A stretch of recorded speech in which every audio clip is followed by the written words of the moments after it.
प्रतिज्ञा नाट्यरंग संस्थेच्या स्नेहसंगीत प्रतिज्ञा या उपक्रमाला 2000 सालापासून सुरुवात झाली आहे.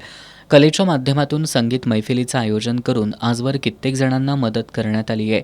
गेली कित्येक वर्ष प्रशांत जोशी यांनी हे शिवधनुष्य लीलया पेलत समाजातील गरजूंसाठी देवदूत बनले आहेत. या उपक्रमातील 2333 दिवसांचा संगीत प्रवास आणि 3000वी स्वरगंगेच्या काठावरती ही गीत मैफिल देवल क्लबच्या सभागृहात आयोजित करण्यात आली. यावेळी एस न्यूजचे संपादक कृष्णात जमदाडे, प्रेस क्लबचे अध्यक्ष शीतल धनवडे, नितीन मिर्जे, BM शिंपुगडे, सूर्यकांत पाटील, संस्थेचे अध्यक्ष प्रशांत जोशी यांची प्रमुख उपस्थिती होती. यावेळी बोलताना संपादक कृष्णात जमदाडे यांनी वैयक्तिक आयुष्यातील संकल्प फार दिवस टिकत नाहीत, मात्र प्रतिज्ञा संस्थेचा हा संकल्प अखंडपणे चालू आहे, ही बाब कौतुकास्पद असल्याचं सांगितलं. समाजाप्रती या संस्थेची धडपड वाखाणण्याजोगी आहे. या समाजातील सर्व गरजवंत संपावेत, असा सक्षम समाज घडावा अशी अपेक्षा त्यांनी व्यक्त केली.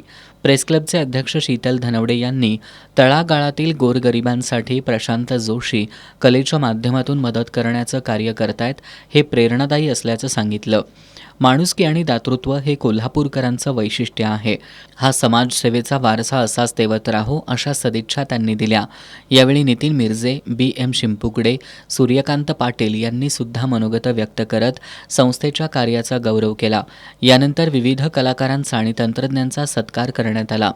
यानंतर गीत मैफिलीला सुरुवात करण्यात आली.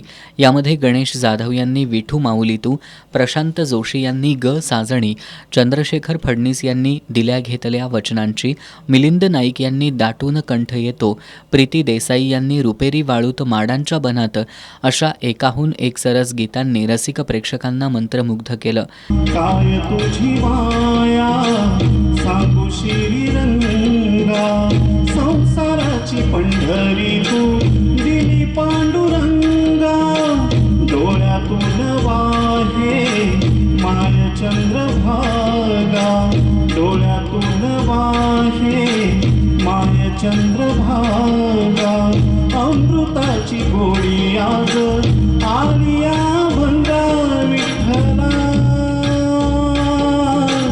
पांडुरंगा. या कार्यक्रमातून जमा झालेली रक्कम ही गरजवंतांना मदत म्हणून देण्यात येणार आहे.